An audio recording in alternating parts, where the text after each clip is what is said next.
Have you ever yearned for a state of being where the turmoil of the world, the actions or words of others, could no longer deeply wound you? This isn't a fantasy of an impenetrable shield, but a profound possibility rooted in deep self-understanding, a path illuminated by the work of Carl Jung. He didn't promise a life free from pain, but he offered insights into cultivating an inner core so strong, so authentic, that external events would lose their ultimate power to shatter your peace.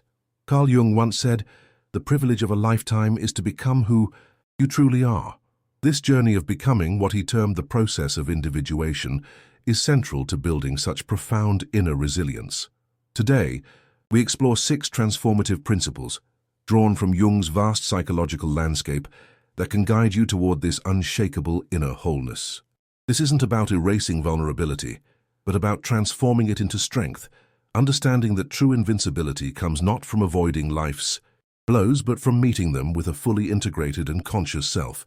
Are you ready to discover how you can navigate life's challenges with a new profound sense of inner security, a resilience born from the very depths of your being? The first foundational step towards this inner fortitude, as Carl Jung meticulously outlined, is the process of individuation. What did Jung mean by this term? He described individuation as the journey to becoming an individual, a separate, indivisible unity or whole. It is the process by which a person becomes their true self, distinct from collective identities and societal expectations. Jung wrote in 2 essays on analytical psychology, individuation means becoming an individual, and insofar as individuality embraces our innermost, last and incomparable uniqueness, it also implies becoming one's own self. We could therefore translate individuation as coming to selfhood or self-realization. This isn't about selfish isolation. Rather, it's about discovering and living in alignment with your unique potential and truth, while still being part of the human collective. Imagine a young adult who has always strived to meet their family's expectations, pursuing a career path chosen for them, adopting beliefs they haven't truly examined. They might achieve external success, but an inner emptiness persists. If they embark on the path of individuation, they begin to question these inherited scripts. They might explore different interests, confront uncomfortable truths about their own desires, and gradually differentiate their own values from those imposed upon them. This journey might involve periods of uncertainty, even conflict, as they shed layers of their persona, the social mask we all wear. However, as they integrate more of their authentic self, their sense of purpose and inner direction strengthens. They are no longer solely defined by external validation or susceptible to the same degree of hurt when others disapprove, because their self-worth is increasingly rooted internally. The value of embracing individuation for inner wholeness is immense. When you are individuated, your center of gravity shifts from the external world to your inner world. You develop a robust connection to what Jung called the self, the archetype of wholeness, and the regulating center of the psyche. This doesn't mean you won't face challenges or experience pain, but it means that when life's storms hit, you have a deep anchor. You are less likely to be shattered by criticism or disappointment because your identity isn't contingent on circumstances or other people's opinions. You understand that your journey is uniquely yours. Consider this. In what areas of your life are you consciously choosing your path, and where might you be living out a script written by someone else? Recognizing this distinction is the first step in this profound journey towards becoming who you truly are. Ero augerar este bloco. Desenvolvimento. Bloco 2/6. Integrating the shadow to reduce vulnerability. Following the crucial work of integrating the shadow, we arrive at another powerful Jungian concept for building inner resilience, withdrawing our projections to reclaim emotional power. Carl Jung observed that humans have a tendency to project unconscious aspects of themselves, both positive and negative, onto other people or situations. In general aspects of dream psychology, Jung wrote, projection is one of the commonest psychic phenomena. Everything that is unconscious in ourselves we discover in our neighbor, and we treat him accordingly. Essentially, what we often react to most strongly in others is a reflection of something unacknowledged within ourselves. Think about it. That person who infuriates you with their perceived arrogance, or another whom you idealize for their supposed perfection. According to Jung's framework, These intense emotional reactions might be less about the other person and more about what they represent for your own psyche. If you find yourself consistently irritated by a particular trait in others, it's a potent invitation to look inward. Are you projecting a disowned part of your shadow, or perhaps an unlived aspect of your potential? For example, someone who is deeply insecure about their own intelligence might constantly perceive others as condescending or patronizing, even when that's not the intention. The hurt they feel from these interactions stems not directly from the other person, but from their own projected insecurity being activated. Withdrawing projections is a profound act of reclaiming emotional sovereignty. It involves a conscious effort to stop blaming or idolizing others for feelings that originate within us. How does one begin this process? It starts with rigorous self-honesty. When you have a strong emotional reaction to someone, pause and ask, what is this person or situation mirroring back to me about myself? Is this intense feeling truly about them, or is it touching upon an old wound, an unfulfilled need, or a disowned quality within me? Consider a manager, let's call him David, who constantly feels undermined by a particular team member, seeing her questions as challenges to his authority. He feels angry and disrespected after every interaction. If David were to explore this through a Jungian lens, he might discover he is projecting his own insecurity about his leadership abilities onto this employee. Perhaps he has a deep-seated fear of not being competent enough. By recognizing this, David can begin to withdraw the projection. He can work on building his own self-confidence and addressing his fears directly, rather than reacting to the employee as the source of his discomfort. As he does this, the employee's questions might start to seem less like personal attacks and more like genuine inquiries. The emotional charge dissipates because he has taken back ownership of his feelings. The value here is immense. By withdrawing projections, you stop giving others the power to dictate your emotional state. You realize that much of what used to hurt you was actually your own psychic material being reflected back. This doesn't mean others can't act in genuinely hurtful ways, but your reaction to it, your vulnerability to it, fundamentally changes. You become less reactive and more discerning. This process brings you closer to emotional freedom and a more authentic engagement with the world, because you are dealing with reality as it is, not as colored by your unconscious contributions. What strong reactions to others might be calling for your attention today, inviting you to reclaim a part of your own power? As we progress on this journey of inner fortification, having explored individuation, the shadow, and the retrieval of projections, we arrive at a central pillar of Jungian thought, cultivating the self as an unshakable core. For Carl Jung, the self is not to be confused with the ego. Numbness. Ego is the center of our conscious awareness, our sense of I. The self, however, is a far more encompassing concept. It is the archetype of wholeness, the regulating center of the entire psyche, encompassing both conscious and unconscious. Jung described the self as the goal of the individuation process, the total personality. He wrote in Aeon researches into the phenomenology of the self. The self is not only the center, but also the whole circumference, which embraces both conscious and unconscious. It is the center of this totality, just as the ego is the center of consciousness. Cultivating a connection to this self is paramount to developing an unshakable inner core, because it provides a profound sense of stability and meaning that transcends the fluctuations of external life and the demands of the ego. When your primary orientation shifts from the ego's concerns, its fears, desires, and need for validation, to the guidance of the self, you tap into a deeper, more resilient source of identity. This doesn't mean the ego disappears, rather it becomes a conscious partner, serving the larger purposes of the self. Imagine a tree with deep roots. Storms may thrash its branches, leaves may fall, but the tree itself remains anchored, drawing sustenance from deep within the earth. The self is akin to these deep roots. When cultivated, it provides an inner grounding that prevents you from being uprooted by life's inevitable storms, be it criticism, loss, or failure. Someone strongly connected to their self might experience sadness or disappointment, but these experiences don't shatter their fundamental sense of worth or purpose. They are more able to weather adversity because their core identity isn't solely dependent on external achievements or the opinions of others. How does one cultivate this connection? Jung suggested various paths, including paying close attention to dreams, engaging in active imagination, and reflecting on symbols that emerge from the unconscious. It involves a commitment to looking inward, to listening to the subtle messages from the deeper psyche.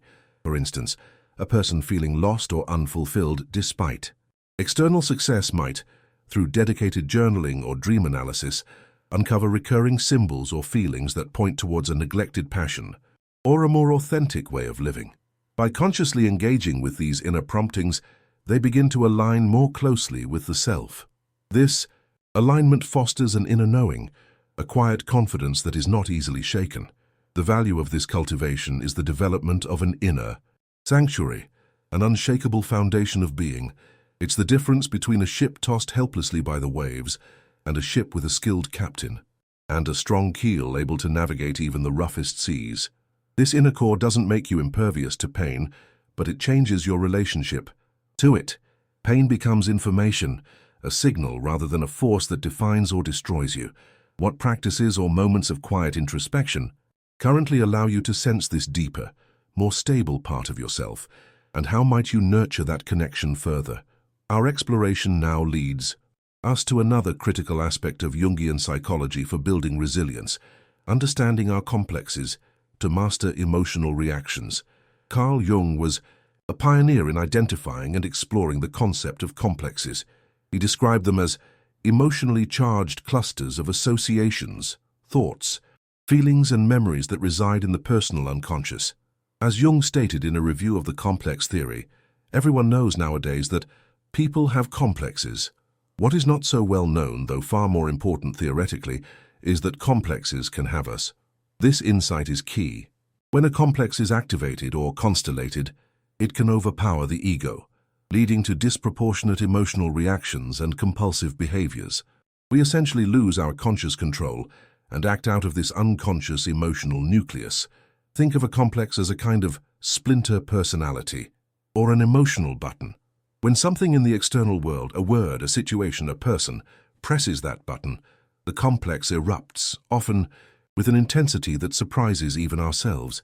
For example, someone with an inferiority complex might react with extreme defensiveness or withdrawal to even mild criticism, because the criticism activates a deep-seated belief in their own inadequacy. Another person with a power complex might overreact to situations where they feel their control is threatened, becoming domineering or aggressive. The hurt experienced in these moments is amplified manifold, because it's not just the present situation causing the pain, but the entire weight of the emotionally charged complex. Understanding your complexes is the first step towards mastering these reactions. This involves introspective work, often aided by therapy or deep self-reflection, to identify these sensitive areas. What situations or types of people consistently trigger an outsized emotional response in you? What are the recurring themes in your emotional upsets? These are clues to the nature of your underlying complexes. Jung believed that complexes often form around archetypal cores, meaning they tap into universal human experiences, but they are personalized by our individual life experiences, particularly those from childhood or traumatic events. Let's consider Sarah, who has a rejection complex stemming from early childhood experiences of feeling abandoned. As an adult, if a friend doesn't return her call immediately, or if she perceives a slight ambiguity in a colleague's email, her rejection complex can be triggered. She might feel an overwhelming wave of anxiety, sadness, or even anger, far disproportionate to the actual event. She might then lash out or withdraw, further damaging her relationships. However, if Sarah becomes aware of this complex, she can learn to recognize its activation. When she feels that familiar surge of emotion, she can pause and say to herself, "This is my rejection complex speaking." This feeling is intense, but it might be an overreaction based on past hurts, not solely on this present moment. By bringing consciousness to these complexes, as Jung advocated, we begin to loosen their grip. We can learn to observe the reaction without being completely consumed by it. This doesn't mean the complex disappears, but its power to dictate our behavior diminishes. We create a space between the trigger and the response. The value of this understanding is profound. It allows you to reclaim your emotional agency, Instead of being a puppet to your unconscious triggers, you become a conscious participant in your emotional life. You are less likely to be hurt by others in the same way because you recognize when an old wound is being touched, rather than attributing all the power to the external event or person. What recurring emotional patterns in your life might indicate the presence of an influential complex, and how could recognizing it help you respond differently? Our final principle in this Jungian exploration of inner resilience is finding meaning and purpose through what Carl Jung termed the symbolic life. Jung profoundly understood that human beings are not just driven by biological instincts or rational thought. We are creatures who yearn for meaning. He observed that a lack of meaning is often at the root of psychological distress. In Modern Man in Search of a Soul, Jung wrote, "About a third of my cases are suffering from no clinically definable neurosis, but from the senselessness and emptiness of their lives. This can be defined as the general neurosis of our times." For Jung, engaging with the symbolic life is a vital pathway to discovering this essential meaning and purpose. What is the symbolic life? It is a life lived in conscious relationship with the unconscious, paying attention to the symbols, images, and narratives that emerge from our dreams, fantasies, creative expressions, and even from synchronistic events. Symbols, in Jung's view, are not mere signs pointing to something known. They are rich, multivalent images that bridge the conscious and unconscious realms, hinting at realities that transcend purely rational understanding. They connect us to the archetypal patterns of human experience and to the guiding intelligence of the self. Engaging with the symbolic life means cultivating an attitude of openness and curiosity towards these inner expressions. It might involve keeping a dream journal and reflecting on the narratives and images that appear. It could mean pursuing creative activities, painting, writing, music, dance, not necessarily for artistic acclaim, but as a way to give form to inner states and connect with deeper currents of the psyche. It also involves recognizing the symbolic dimension of our everyday experiences. For example, a recurring challenge at work, viewed symbolically, might represent an inner conflict or a developmental task that the psyche is urging us to address. Consider someone who feels adrift, lacking direction. They might begin to pay attention to a recurring dream image, perhaps a journey to an unknown land. Working with this symbol, perhaps through active imagination as Jung proposed, they might uncover a deep-seated longing for exploration, not necessarily of physical places, but of new inner territories, new skills, or new ways of being in the world. This engagement with the symbol doesn't provide a literal roadmap, but it infuses their life with a sense of direction and significance. The hurt of meaninglessness begins to recede as they connect with a larger, more purposeful narrative unfolding within them. The profound value of finding meaning through the symbolic life is that it provides an inner compass and a sense of belonging to something larger than oneself. When life feels meaningful, even its hardships can be borne with greater fortitude. As Jung often implied, it is not the absence of suffering that defines a good life, but the presence of meaning. External events, even painful ones, lose their power to completely derail us when they are integrated into a larger framework of personal significance. They can be seen as part of our unique journey, offering opportunities for growth and deeper understanding. When you are connected to your symbolic life, you are less vulnerable to the existential despair that can make everyday hurts feel unbearable. You are in essence participating in the ongoing creation of your own soul story. What symbols, dreams, or intuitive nudges have been appearing in your life, perhaps quietly asking for your attention, hinting at a deeper meaning waiting to be discovered? We have journeyed together through 6 foundational principles, inspired by Carl Jung's profound insights into the human psyche, each a pathway toward cultivating an inner resilience so deep that the capacity of external events or others to inflict lasting wounds is fundamentally transformed. By embracing the path of individuation, courageously integrating the shadow, reclaiming power through withdrawing projections, nurturing the self as our unshakable core, understanding the grip of our complexes, and discovering profound meaning in the symbolic life, we engage in what Jung considered the most vital of human endeavors, the journey to wholeness. Carl Jung reminded us that the sole purpose of human existence is to kindle a light in the darkness of mere being. This kindling a light is precisely what these practices foster, an inner illumination that doesn't deny the darkness or the pain of life, but allows us to navigate it from a place of centered strength and authentic selfhood. The promise, as illuminated by Jung's psychology, is not an existence devoid of hurt, but a life where your core remains intact, guided by your own inner truth, increasingly less swayed by the storms outside. This path, as Jung's work suggests, is an ongoing one, a continuous unfolding, but every step taken builds a more resilient, more meaningful, and more truly lived life.